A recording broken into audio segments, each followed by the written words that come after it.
ایک خامند ہے، ایک بیٹا ہے اور ایک بھائی ہے، کیا خیال ہے کس کو چھڑوائے گی وہ؟ اس نے کہا میرے خامند کو مار دو، اگر تم میرے خامند کو مارتے ہو تو مار دو، کیوں؟ خامند مر جائے گا، میں عدت گزار کے نیا خامند کر لوں گی۔ میرے بیٹے کو بھی مار دو، والولد مولود، اگر بیٹا بھی مر گیا میرا خامند ہوگا، اللہ مجھے اور اولاد دے دے گا، لیکن میرے بھائی کو نہ مارنا کیونکہ میرا باپ بھی مر گیا ہے، میری ماں بھی مر گئی ہے، والاخ مفقود، میرا بھائی تو کوئی اور پیدا نہیں ہو سکتا۔ تو یہ پوچھتا ہے بھائی کی موت کے بارے میں کیا کہتے ہو؟ کہا ہاتھ کا کٹ جانا۔ کہا اچھا بیٹے کی موت کے بارے میں کیا کہتے ہو؟ تو کہتا ہے صدع فی الفؤاد، بیٹے کی موت انسان کے جگر میں ایسا خنجر ہے جس کا زخم کبھی نہیں بھرتا۔ بیٹے کی موت کا غم، انسان بوڑھا بھی ہو جائے تو اپنے بیٹے کو یاد رکھتا ہے۔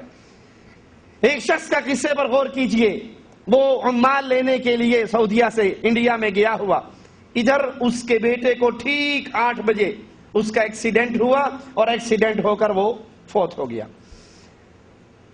ایک شیخ اپنے اس مقتدی سے پوچھتا ہے کہ جب تمہارا بیٹا یہاں 8 بجے مرا تمہاری کیا کیفیت تھی؟ کہا اللہ کی قسم میں فندق میں لیٹا ہوا تھا اور ٹھیک 8 بجے ایسے لگا جیسے کسی نے میرے سینے کے اندر پورا خنجر اتار دیا ہو، میں تڑپ کے اٹھا، مجھے کوئی سمجھ نہیں آئی کہ کیا ہو رہا ہے۔ میں نے فوراً ٹیلی فون لیا، اپنے گھر فون کیا، اپنے بیوی بچوں سے فون کر کے پوچھا گھر میں خیریت ہے؟ میری بڑی بیٹی نے کہا بالکل خیریت ہے۔ تم کب آ رہے ہو؟ کہا پہلی فلائٹ سے واپس آ رہا ہوں۔ میرے اندر ایسی بے چینی ہے، جب وہ آیا تو آنے کے بعد اسے پتا لگا کہ اس کا بیٹا اس جہان میں نہیں، فوت ہو چکا ہے۔ تو بیٹے کی موت ایک ایسا زخم ہے ماں باپ کے دل پر جو کبھی بھی نہیں بھرتا۔ یعقوب علیہ السلام کے واقعے کو اپنے سامنے رکھیے۔ یوسف علیہ السلام جب گم ہو گئے، اب یہ رو رہے ہیں، ان کا دکھ بڑھ گیا ہے، ان کے رونے کو، ان کے غم کو، ان کے دکھ کو قرآن کیسے بیان کرتا ہے؟ وَتَوَلَّى عَنْهُمْ وَقَالَ يَا أَسَفَ عَلَى يُوسُفَ وَابْيَضَّتْ عَيْنَاهُ، وہ اپنے بیٹوں سے منہ موڑتے ہیں اور افسوس کے ساتھ کہتے ہیں ہائے یوسف علیہ السلام، افسوس میرا بیٹا یوسف میرے پاس ہوتا تھا، میرے پاس نہیں ہے۔ اور اس کے غم میں رو رو کر یعقوب علیہ السلام کی بینائی بھی ختم۔ وَابْيَضَّتْ عَيْنَاهُ مِنَ الْحُزْنِ فَهُوَ كَظِيمٌ، رو رو کر، رونے سے، غم اور دکھ سے، آنسو بہانے سے یعقوب علیہ السلام کی بینائی ختم ہو گئی۔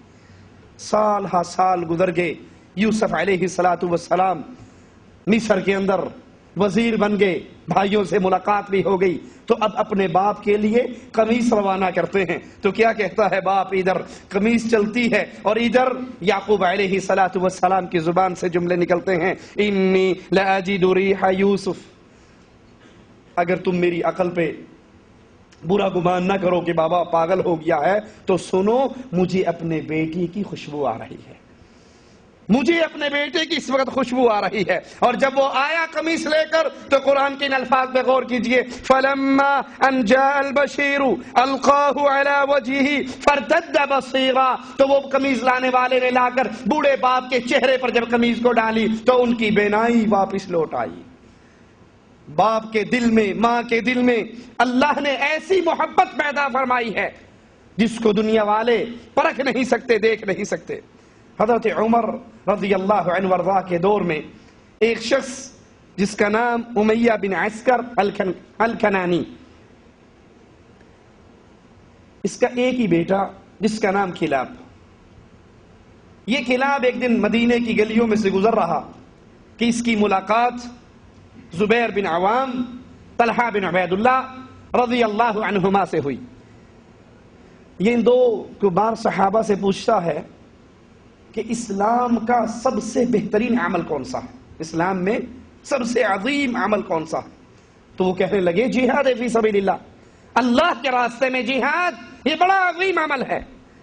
کہا اچھا، امیر المومنین عمر رضی اللہ عنہ وارضاہ کے پاس یہ قلعہ پیش ہوتا ہے اور کہتا ہے امیر المومنین مجھے سرحدی چوکیوں پہ روانہ کر دیجئے جہاں بیٹھ کر میں دشمن کو روکوں اور عالم اسلام کی سرحدوں کی حفاظت کروں۔ عمر ابن خطاب رضی اللہ عنہ وارضاہ پوچھتے ہیں کیا تیرے ماں باپ ہیں، زندہ ہیں؟ کہتے ہیں ہاں زندہ ہیں۔ کہا جاؤ اور جہاد کے لیے پہلے اپنے ماں باپ سے اجازت لے کر آؤ۔ یہ گھر آتا ہے، بوڑھی ماں ہے، بوڑھا باپ ہے، اب یہ ان کے سامنے روتا ہے، سوال کرتا ہے، ان کے ماتھے کو چومتا ہے، ان کے ہاتھ کو چومتا ہے، منتیں سماجتیں کرتا ہے، ابو جان مجھے جانے دیجئے، امی جان مجھے جانے دیجئے، اور ان کو سنبھالنے والا اس کے علاوہ کوئی ہے بھی نہیں۔ بوڑھے ماں باپ مجبور ہو جاتے ہیں بیٹے کی منت سماجت کے سامنے اور اجازت دے دیتے ہیں کہ جاؤ جہاد کے لیے۔ یہ آتا ہے اور میدان جہاد کی طرف، سرحدی چوکیوں کی طرف روانہ ہو جاتا ہے۔ جب یہ روانہ ہو گیا، اب گھر میں بوڑھی ماں ہے، بوڑھا باپ ہے، ان کی دیکھ بھال کرنے والا کوئی نہیں۔ اب وہ بچے کی محبت، اس کا پیار ان دونوں پہ غالب آتا ہے، اور اس غلبے کے اندر آ کر وہ اس کو یاد کر کے روتے ہیں، دکھ کا اظہار کرتے ہیں۔ امیہ ایک دن ایک درخت کے نیچے بیٹھا تو ایک فاختہ کو آتے ہوئے دیکھا، جو آتی ہے اپنے گھونسلے پر بیٹھتی ہے اور اپنے چھوٹے چھوٹے بچوں کے منہ کے اندر دانہ ڈالتی ہے، ان کو چوگا دیتی ہے، کھانا کھلاتی ہے۔ یہ سوچ کر اسے فوراً اپنا بیٹا یاد آیا۔ کہا میرا بیٹا ہوتا تھا میرے پاس، مجھے کھانا دیتا تھا، مجھے مسجد لے کر جاتا تھا، میری خدمت کرتا تھا، اور اس کا غم بڑھ گیا کہ یہ جانور اپنے بچوں کی پرورش کر رہا ہے جب وہ کمزور ہے۔ آج ہم کمزور ہوئے ہیں، ماں اور باپ، تو بیٹا ہمیں چھوڑ کر چلا گیا۔ غم بڑھتا ہے، روتا ہے، اور اس کو وہی مرض لگ جاتا ہے جو یعقوب علیہ السلام کو لگا تھا، یعنی رو رو کے اس کی بینائی بھی ختم ہو جاتی ہے۔ اب اس کا جی چاہتا ہے کہ اپنے بیٹے کے خلاف بد دعا کرے، لیکن دل ساتھ نہیں دیتا کہ اپنی اولاد کے خلاف کیسے بد دعا کروں۔ تو عمر ابن خطاب کے اوپر بد دعا کرتے ہوئے کچھ اشعار کہتا ہے کہ اے عمر ابن خطاب، آپ تو عادل ہیں، یہ آپ نے کیسا عدل کیا کہ بوڑھے ماں باپ کے ایک لوتے بیٹے کو آپ نے جہاد میں روانہ کر دیا، قیامت کے دن میں آپ سے اس کا سوال کروں گا۔ اس کے ایک ساتھی نے گزرتے ہوئے یہ اشعار سنے تو اس کو کہنے لگا کہ آؤ میں آپ کو لے کر جاتا ہوں، ایک جگہ پہ جانا ہے، اور لا کر عمر ابن خطاب رضی اللہ عنہ وارضا کی مجلس کے اندر بٹھا دیتا۔ اب اس نابینے کو، امیہ کو نہیں پتا میں کہاں بیٹھا ہوں، کس کی مجلس میں بیٹھا ہوں، اور وہ کہتا ہے امیہ کوئی اشعار تو سناؤ، کوئی اچھے شعر تو سناؤ۔ اس نے اپنے بچے کے بارے میں جو چند اشعار کہے تھے، بچے کی محبت غالب تھی، اس نے وہی اشعار پڑھے کہ عمر ابن خطاب عادل ہو، یہ کیسا عدل ہے کہ بوڑھے ماں باپ کے اکلوتے سہارے کو آپ نے میدان جہاد میں بھیج دیا، میں قیامت کے دن آپ سے اس کا حساب لوں گا۔ عمر ابن خطاب نے کہا سبحان اللہ، یہ کون ہے؟ کہا یہ گلاب کا باپ ہے۔ کہا اور گلاب کہاں ہے؟ کہا اس کو آپ نے جہاد میں بھیجا ہے۔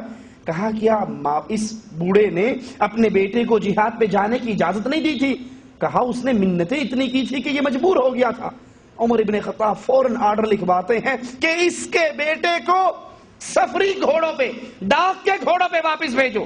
ڈاک کا گھوڑا ایسا گھوڑا ہوتا ہے جو کچھ میل کے فاصلے پر ان کی چوکیاں ہوتی ہیں، ایک گھوڑے کو دوڑایا جاتا ہے اتنا جتنی اس میں طاقت ہے، اور جب وہ بے بس ہو جاتا ہے تو مسافر اس سے اتر کے دوسرے گھوڑے پہ سوار ہو جاتا ہے، جو مہینوں کا سفر ہے وہ ہفتوں میں پورا ہو جاتا ہے۔ کہا اس بچے کو، اس گلاب کو اس ڈاک کے گھوڑوں پر روانہ کرو، فوراً واپس بھیجو۔